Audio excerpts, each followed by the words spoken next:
మొదలు కదా. ఇక్కడ పూర్వపక్షి అంటాడు,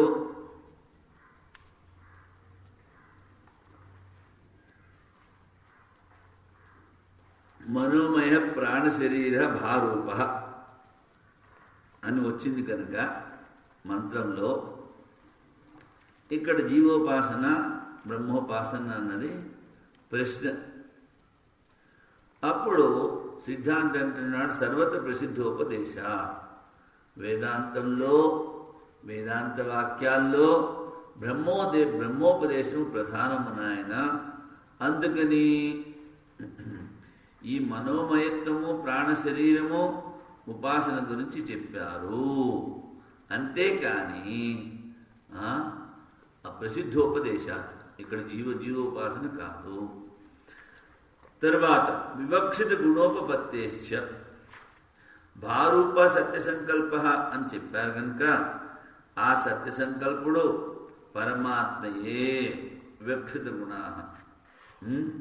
తర్వాత మనోమయము ప్రాణ శరీరము అన్నవి జీవుని లింగాలు కదా అంటే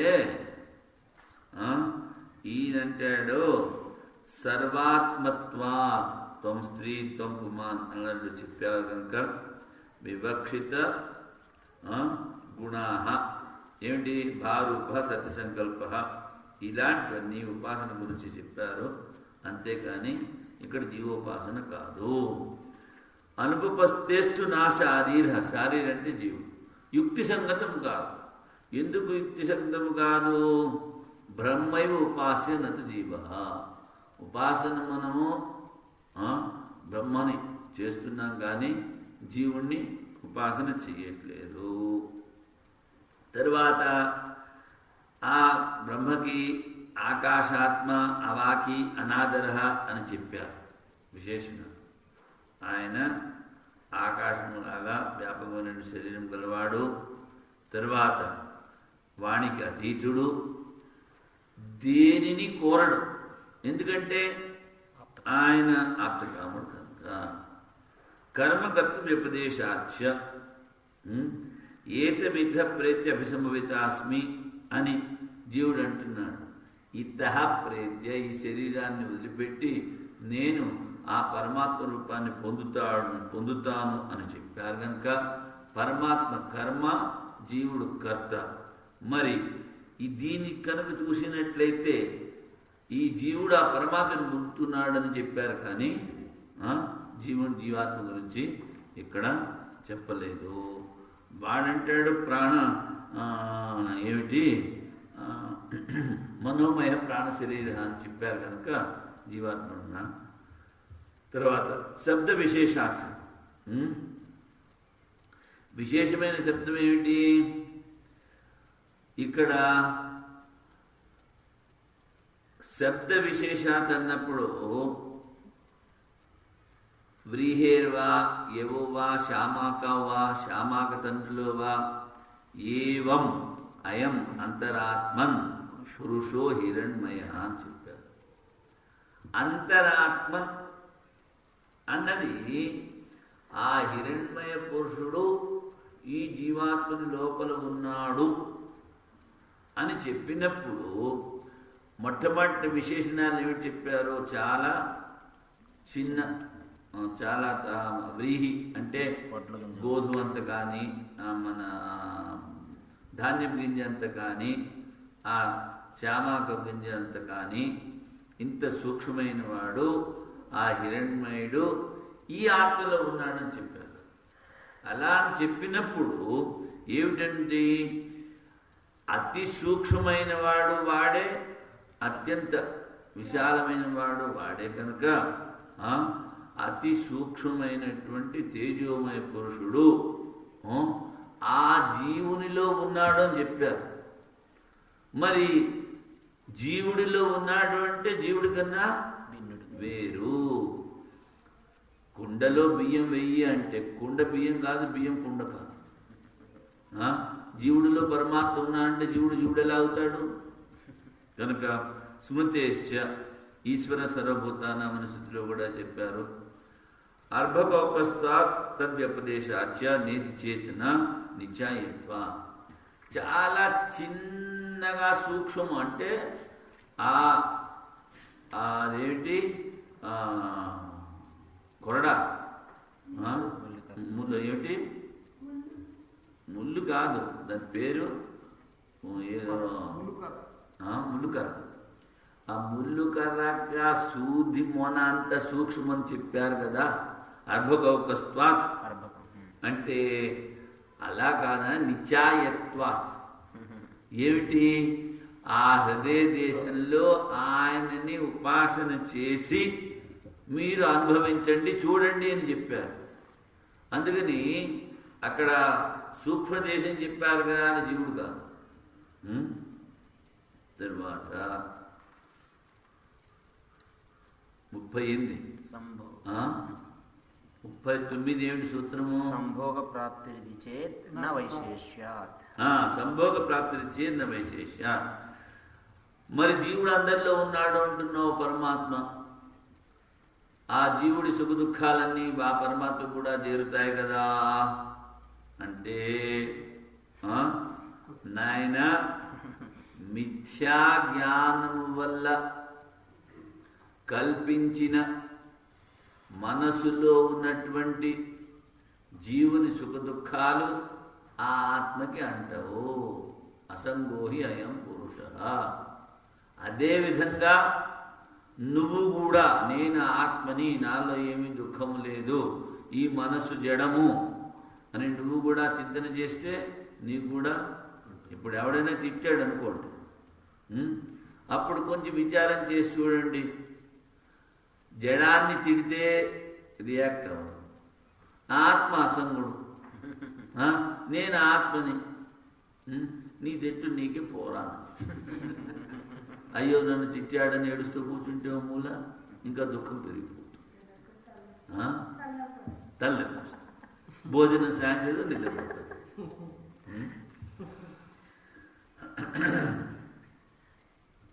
తర్వాత అత్రధిక అత్తాచరాచర గ్రహణాత్ అన్న చోట సంహారకర్త అంటే యస్య బ్రహ్మచ క్షత్రం చ ఉభయభవత బోధన అన్నప్పుడు, అత్త అన్నప్పుడు తినేవాడు కాదు, ఆ పరమాత్మ సంహారకర్త, చరాచరములన్నిటినీ సంహరిస్తున్నాడు కనుక ఇక్కడ పరమాత్మ అనే చెప్పాలి, అంతేకాని జీవుడు కానీ అగ్ని కానీ కాదు. తర్వాతది అత్రధికరణం. తర్వాత గుహా ప్రవిష్టాధికరణము. ఇక్కడ గుహా ప్రవిష్టో ఆత్మానో హి తద్దర్శనాత్. మంత్రం ఏంటి? ఋతం పిబంతో సుకృతస్యలోకే గుహా ప్రవిష్టో పరమే పరార్థే అన్నది మంత్రం. ఈ బుద్ధిరూప గృహములో ప్రవేశించి ఇద్దరు కర్మఫలాన్ని అనుభవిస్తున్నారు అంటే పూర్వపక్షి అంటాడు, ఒకడు బుద్ధి, ఒకటి రెండవది చైతన్య ఆత్మ. అంటే అలా కాదు నాయన, ఈ ఆవు లాంటి ఇంకో ఆవు తీసుకురా అంటే ఆవుని తీసుకొస్తాడు, గేదెని తీసుకురాడు. ఆత్మానవ్ అన్నారు కనుక ఒకటి జీవాత్మ, ఇంకొకటి పరమాత్మ. ఇంకొకటి ఏమిటంటే ఇక్కడ ఒకే చెట్టు మీద రెండు పక్షులు ఉన్నాయి, ఒకటి చూస్తూ ఉంటుంది, ఇంకొకటి కర్మఫలాన్ని, సుఖాన్ని దుఃఖాన్ని అనుభవిస్తోంది అని చెప్పారు కనుక ఇక్కడ జీవాత్మ పరమాత్మను తీసుకోవాలి. ఇంకొకటి ఏంటి?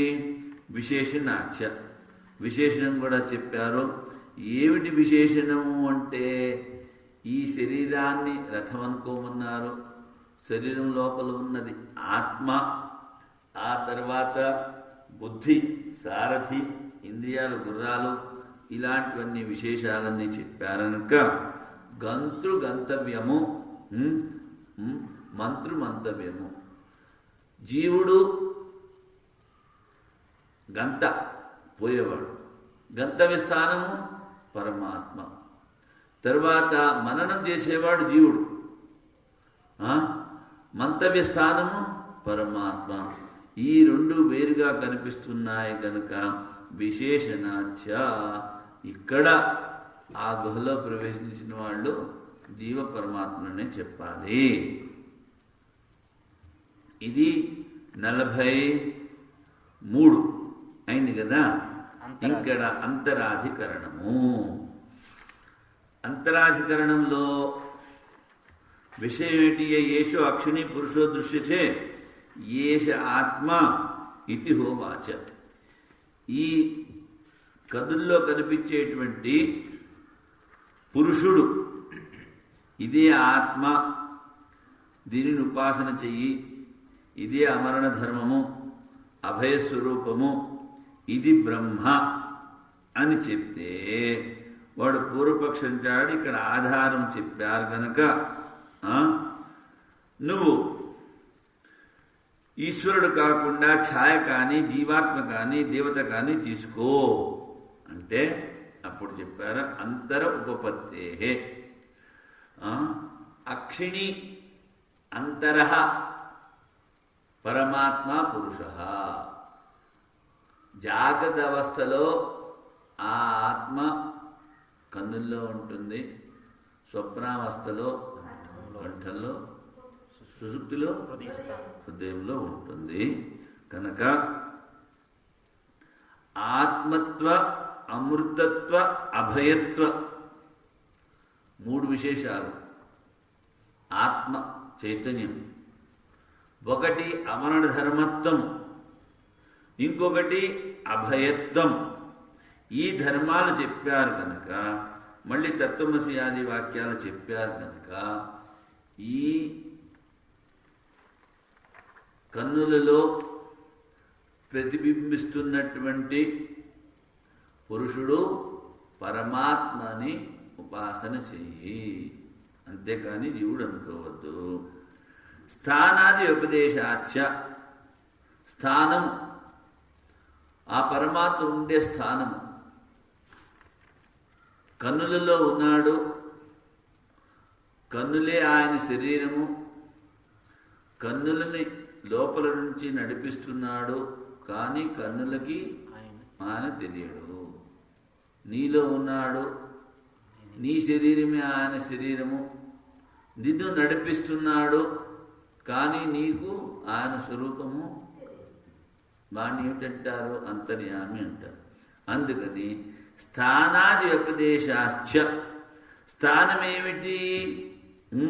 చక్షుస్థానము, పృథ్వీ స్థానము, వీటన్నిటిలో కూడా ఆ పరమాత్మనే ఉపదేశం చేశారు. తరువాత సుఖ విశిష్టాభిధానాదేవచ, విశిష్టమైనటువంటి సుఖం ఆ ఉపకోశలు వానికి అగ్నులన్నీ కలిపి ఉపదేశం చేశాయి. ప్రాణం బ్రహ్మ, కం బ్రహ్మ, ఖం బ్రహ్మ. అంటే ప్రాణం అంటే తెలుసు, కం అంటే తెలియదు, ఖం అంటే తెలియదు అన్నాడు. కం బ్రహ్మ, ఖం బ్రహ్మ అని ఖమేవ ఖం, ఖమేవ కం అన్నారు. అంటే ఇవి మరి దీనికి ఒకదానికి ఇంకొకటి విశేషణం ఎందుకు ఇచ్చారు అంటే, కం అంటే వైశేషిక సుఖం. వైశేషిక విషయాలతో వచ్చేటువంటి సుఖం వ్యాపకము కాదు. అందుకని కమేవ ఖం, వ్యాపకమైనటువంటి సుఖం. మరి వ్యాపకము అన్నది ఆకాశం, ఆకాశం జడం. మరి జడానికి సుఖ విశేషం ఇస్తే వ్యాపకమైనటువంటి సుఖస్వరూపుడు ఎవడైతే ఉన్నాడో వాడే పరమాత్మ నాయన అని చెప్పారు. కనుక ఇక్కడ జీవుడు కానీ ఛాయ కానీ దేవత కానీ తీసుకోవడానికి వీల్లేదు. శృతోపనిషత్క గత్య విధానాచ, ఎవరైతే ఈ వేదాంతాన్ని, శృతులని, ఉపనిషత్తులని, ప్రస్థానత్రయాన్ని శ్రవణం నిధిధ్యాసనం ద్వారా చింతన చేస్తారో వాళ్ళకి గత్య విధానాచ, వాళ్ళు ఉత్తరాయణ మార్గం ద్వారా బ్రహ్మలోకానికి పోతారని చెప్పారు కనుక ఇక్కడ పరమాత్మని తీసుకోవాలి. అనవస్థితేరితి అసంభవాచ్య. అనవస్థితి అంటే నువ్వు ఈ నేత్రస్థ పురుషుడిని ఛాయ కానీ జీవాత్మ కానీ తీసుకోమంటున్నావు. నేత్రస్థ పురుషుడు ఎప్పుడవుతాడో నువ్వు ధ్యానం చేసేటప్పుడు ఎదురుకుంటే ఎవడో కూర్చోవాలి. నువ్వు ధ్యానం చేసినప్పుడల్లా వాడిని పట్టుకుని కూర్చోబెడతావా?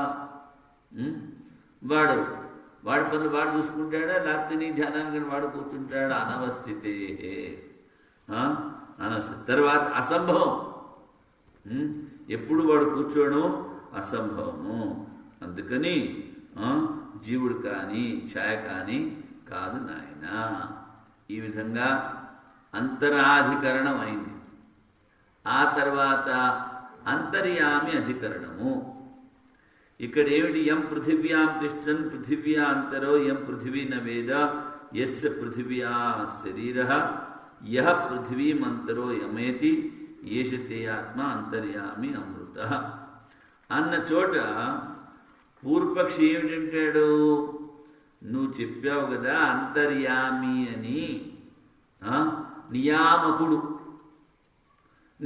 మా ప్రధానం. మా ప్రధానం అంతా సృష్టి చేస్తోంది అంటే సిద్ధాంతం అంటాడు ఇక్కడ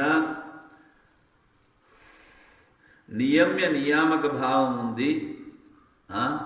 ప్రకృతి జడము శాసన చేయలేదు కనుక పరమాత్మ ఏమిటి? ఇది అంతర్యామి అధికరణం కదా. అంతర్యామి అధిదైవాదిషు తద్ధర్మోపదేశాత్. ఈ అంతర్యామి అని చెప్పినది ఏదైతే ఉందో బ్రహ్మ లక్షణాలు బ్రహ్మధర్మాలు చెప్పారు నాయన. జడమైనటువంటి ప్రకృతి కానీ మాయ ధర్మాలు కానీ చెప్పలేదు. ఏమిటవి? సర్వాంతర్యామిత్వము. ఆ పరమాత్మ అందరిలోనూ ఉన్నాడు. అమరణ ధర్ముడు, చైతన్య స్వరూపుడు, అందరినీ శాసిస్తున్నాడు. ఇవన్నీ పరమాత్మ బ్రహ్మ ధర్మాలు కానీ నీ ప్రధాన ధర్మాలు కావు. తరువాత నచస్మార్థం అతద్ధర్మాభిలాపాత్. నీ ప్రధానము కాదు. ఎందుకని? అదృష్టో ద్రష్ట అశ్రుత శ్రోత ఇలాంటి ధర్మాలు చెప్పారు. అభిధానాత్ అభిలాపాత్. అభిధానాత్ అంటే చెప్పారు కనుక ఏమిటి? ఆయనే అందరిలో ఉండి అన్నీ చూస్తున్నాడు ద్రష్ట. కానీ నీ ఇంద్రియాలతో వాడిని నువ్వు చూడలేవు, నీ ఇంద్రియాలతో వాడిని వినలేవు. అన్నీ ఆయనే వింటూ ఉంటాడు. మనం ఎప్పుడు ఏమిటంటారు? గోడ కూడా చెవులు ఉన్నాయి అంటే ఏమిటి? మనలో ఉన్నటువంటి పరమాత్మ యథాకర్మ యథాశృతం. ఏ విధమైనటువంటి కర్మ చేశావో, ఏ విధమైన ఉపాసన చేశావో అదే విధమైనటువంటి కర్మఫలాన్ని నువ్వు అనుభవిస్తావు. నువ్వు బయటికి చెప్పక్కర్లేదు. నువ్వు మనసులో అన్నావు అనుకో, అది కూడా పరమాత్మకు తెలుసు. ఆ విధంగానే రియాక్ట్ అవుతుంది. ఒక చోట ఒక పెద్ద మనిషి ఒక విషసర్పాన్ని పెంచుతూ వచ్చాడు. పెంచుతూ వస్తే అది అతన్ని ఏం చేసేది కాదు. కానీ కొంచెం భయం వేసేది. పిల్లలు ఉన్నారు, పిల్లలు అది కరుస్తుందేమో, కాటేస్తుందేమో అని దాని మీద కొంచెం శత్రుత్వం. అది బొసగొట్టడం మొదలుపెట్టింది. బొసగొట్టడం మొదలు పెడితే తీసుకెళ్ళి జీలో పడేసాడు. ఎందుకు చెప్పాను? ఇక్కడ లోపల ఉన్నటువంటి భావము దానికి అర్థమైపోయింది. అదేవిధంగా జంతువులు చాలా త్వరగా అర్థం చేసుకుంటారు. యద్భావం తద్భవతి. సింహం కూడా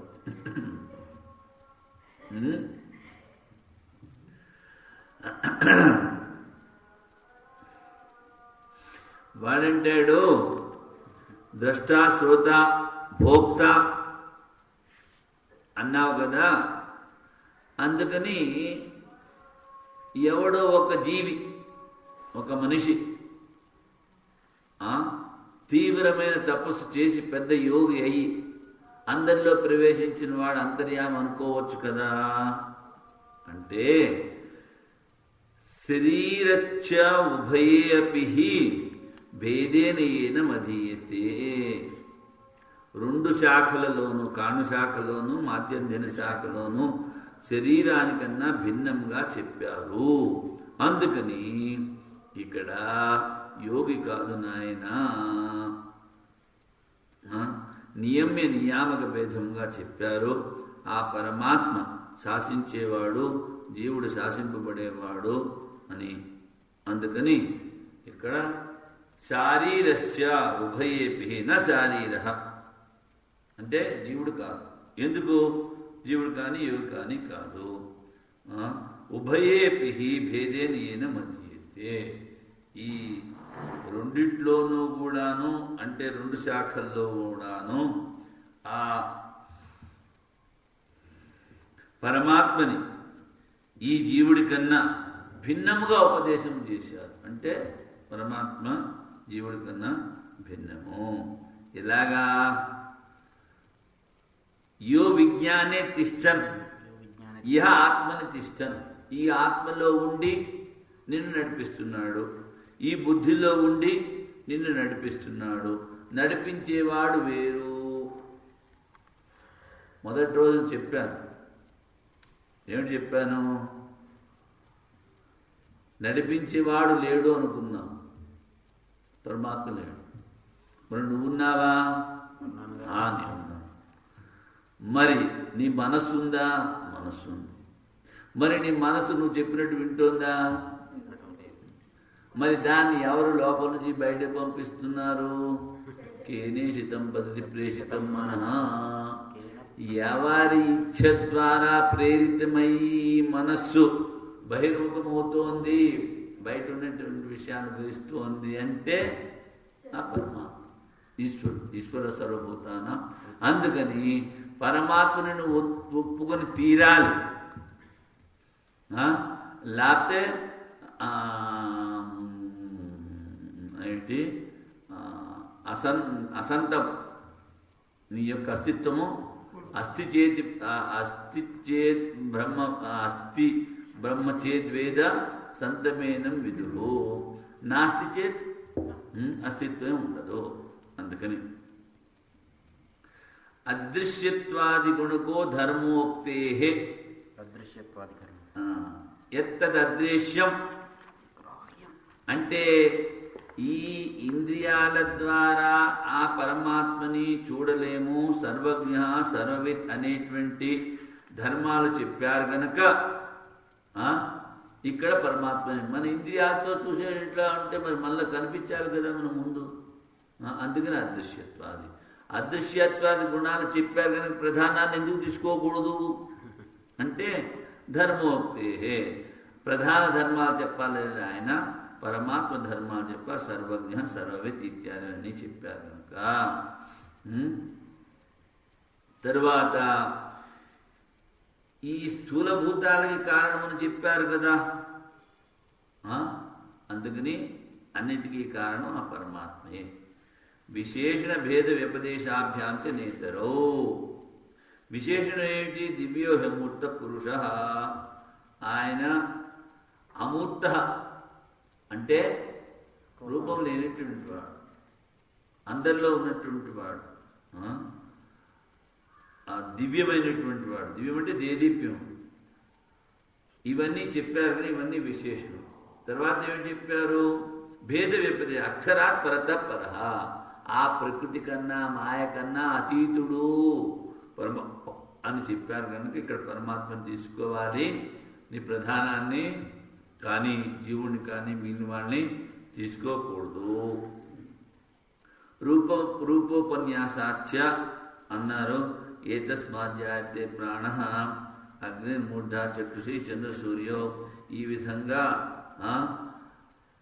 ఆయన యొక్క రూపాన్ని వర్ణించారు కనుక చక్షుషి సూర్యచంద్రుడు, సూర్యచంద్రుడు ఆయన నేత్రం, అగ్ని మూర్ధ, సూర్యుడు శిరస్సు ఇలాంటివన్నీ చెప్పారు కనుక ఆయన సర్వాంతర్యామి పరమాత్మని తీసుకోవాలి. ఇక్కడ ఈ జీవుడు కానీ ప్రధానాన్ని కానీ తీసుకోవడానికి వీలు లేదు. తర్వాత ఏమిటి? తర్వాత వైశ్వానరమేనా? అచ్చా, ఇందులో అంటే ముందు 4 5 3 స్వామిజీ. 3 అధికరణాలు. అధికరణాలు 7. ఇప్పుడు అదృశ్యత్వ అధికరణలో 3 సూత్రాలు. అచ్చా అచ్చా, ఈ వైశ్వానర అధికరణలు ఎక్కువ ఉన్నాయి. 9 సూత్రాలు. 9 సూత్రాలు. సరే, ఈ వైశ్వానర శబ్దం ద్వారా వాడు ఏమిటంటాడు? జఠరాగ్ని తీసుకోవాలా, భూతాగ్ని తీసుకోవాలా, ఆదిత్య దేవతను తీసుకోవాలా, జీవాత్మను తీసుకోవాలా, ఏదో ఒకటి తీసుకోండి, పరమాత్మను మాత్రం తీసుకోవద్దంటాడు. అంటే అప్పుడు సూత్రాలు వైశ్వానర సాధారణ శబ్ద విశేష. ఈ ఆత్మ పరమాత్మ అన్నవి బ్రహ్మకి సాధారణ శబ్దాలు. అదేవిధంగా జఠరాగ్ని, భూతాగ్ని ఇవన్నీ ఆ వైశ్వానుడికి సాధారణ శబ్దాలు. కానీ సాధారణ శబ్దాలు వదిలిపెట్టేసేసి విశేషణ శబ్దాలతో చెప్పారు. తస్య వా ఏతస్య ఆత్మనో వైశ్వాన మూర్ధాయేవ సుతేజ. ఆ ద్యులోకము శిరస్సు, అగ్ని ముఖము, ద్యులోకము శిరస్సు, ఆకాశము నాభి, పృథివీ పాదములు, ఇలాంటివన్నీ చెప్పారు కనుక విశేషణాలు ఆ వైశ్వానరుడు ఇవి 4 కాదు. జఠరాగ్ని కాదు, భూతాగ్ని కాదు, దేవత కాదు, జీవుడు కాదు, పరమాత్మయే. స్మర్యమాణం అనుమానం స్యాదితి. ఆ పరమాత్మ గుణాలు ఇప్పుడు మనం అనుకున్నట్టుగా మహాభారతంలో శాంతి పర్వంలో చెప్పారు. ఈ పరమాత్మ గుణాలు ఈ శాంతి పర్వంలో చెప్పినవి ఆ పరమాత్మ గురించే చెప్పారు. అందుకని పరమాత్మయే అని ఈ స్మృతి ద్వారా, శృతిని మనం అనుమానం ద్వారా తెలుసుకోవచ్చు. స్మర్యమాణం అనుమానం స్యాత్. శబ్దాదిభ్యో అంతఃప్రవిష్టానాచి నేత్యేన్న. వాడంటాడు వైశ్వానర శబ్దాన్ని ఉపయోగించారు. హృదయం తర్వాత హృదయం గార్హపత్య అగ్ని అన్నారు. ఆ అగ్నికి ఆహుతిస్తున్నాము అన్నారు. శబ్దము ఆది ద్వారా అగ్ని ఆహుతిస్తున్నాము అన్నారు. తర్వాత అంతఃప్రతిష్టానాచ్ లోపల ఉన్నాడని చెప్పారు కనుక మీరు జీవుని తీసుకోవచ్చు కదా అంటే అప్పుడు అంటున్నారు వాళ్ళు తదా దృష్టి ఉపదేశ. ఆ ధ్యాటరాంలో ఉన్నటువంటి ఆ అగ్నిని పరమాత్మ రూపునిగా ఉపాసన చేయమన్నారు. తదా దృష్టి ఉపదేశ. తరువాత అసంభవాత్ అన్నారు. ఎందుకని అసంభవము అంటే ఆయన యొక్క సూర్యుడు నేత్రము, పృథివీ పాదములు, ఆకాశము నాభి, శిరస్సు, స్వర్గలోకము ఇలాంటివి చెప్పారు. ఇవన్నీ జఠరాగ్నికి సంభవము కాదు. అందుకని పరమాత్మనే చెప్పాలి. అసంభవాత్. తర్వాత పురుషమపి చేయనం అధీయతే. దీన్నే పురుషుడని కూడా కొంతమంది అధ్యయనం. అత్తయేవ న దేవత భూతంచ. ఈ పైన చెప్పిన కారణాల వల్లనే ఇక్కడ అగ్ని దేవత కాదు, భూతాగ్ని కాదు. తరువాత సాక్షాదపి అవిరోధ జైమిని. జైమిని కర్మకాండ పూర్వమీమాంసకుడు, కర్మకాండ చేసేటువంటి వాడు, కర్మకాండ చెప్పేటువంటి వాడు. అతను కూడా సాక్షాదపి పరమాత్మోపాసన పరిగ్రహే విరోధాభావం. పరమాత్మను కనుక ఇక్కడ ఉపాసన చెయ్యాలి అని మనం గ్రహిస్తే ఏ విధమైన విరోధము లేదు. అభివ్యక్తే రీతి ఆస్మరథ్య. ఆస్మరథ్యుడనేటువంటి ఋషి ఇక్కడ హృదయ దేశంలో, జఠరాగ్ని దేశంలో జఠరాగ్ని పరమాత్మనుకుని మనము ఉపాసన చేసినప్పుడు అక్కడ అభివ్యక్తి ప్రకటమవుతాడు, అనుభవంలోకి వస్తాడు, ప్రత్యక్షమవుతాడు అని చెప్పారు. అందుకని ఇక్కడ పరమాత్మనే తీసుకోవాలి. జాటిరాగ్ని కాదు, జీవాత్మ కాదు, భూతాగ్ని కాదు, దేవతాగ్ని కాదు. అనుస్మృతే బాధరి, మనసు ద్వారా ఆయనని స్మరణ చేస్తున్నావు. సాధకులు ముముక్షులు మనసు ద్వారా దేనిని స్మరణ చేస్తారో పరమాత్మ. అంతేకాని లౌకికులు శరీరాన్ని మనస్సుని స్మరిస్తారు. లౌకికులు వదిలిపెట్టండి. ఇప్పుడు ముముక్షులు సాధకులు అనుస్మరణము. సంపత్తేరితి జీవిని తథాహి దర్శయతి. సంపత్తి అంటే ఇక్కడ సంపత్తి ఉపాసనాన్ని కూడా ఉంది. సంపత్తి అంటే ఇక్కడ సంపాదించుట, శిరస్సు నుండి చుబుకు వరకు ఉన్న అవయవులలో ఆ వైశ్వానర దేవతను ఉపాసన చేయమని చెప్పారు. అలా చేసినట్లయితే ఆ త్రైలోకి ఆత్మ 3 లోకాల్లో వ్యాపించినటువంటి ఆ వైశ్వానరుడు మనకి అనుభవంలోకి వస్తాడు. తర్వాత ఆమనంతి చేయనం అస్మిన్ ఈ జాబాల స్థితిలో ఆ పరమేశ్వరుడే ఈ వారణాసిలో ఉన్నాడు అని. వారణాసి అంటే ఈ కనుబొమ్మలు మధ్యలో దీన్ని వారణ అన్నారు. ఇది నాస్యం అంటే నాసి మొదటి భాగంలో ఉన్నాడన్నాడు కనుక ఇక్కడ ప్రాదేశం చెప్పారు. ఎవరిని ఉపాసన చేయమని? పరమాత్మను ఉపాసన చేయమని. ఎక్కడ నువ్వు ఇక్కడ ఉపాసన చెయ్యి, శాస్త్రాసనంలో చెయ్యి, హృదయంలో చెయ్యి, ఎక్కడ చేసినా ఆ పరమాత్మ నీకు అనుభవంలోకి వస్తాడు. ఈ విధంగా ఇంతవరకు అస్పష్ట బ్రహ్మలింగాన్ని గురించి మనము చెప్పుకున్నాం. తర్వాతది ఇప్పుడు జ్ఞేయ బ్రహ్మ అస్పష్ట స్థుతి వాక్యముల గురించి విచారణ. మొదటిది ద్యుద్వాధికరణము.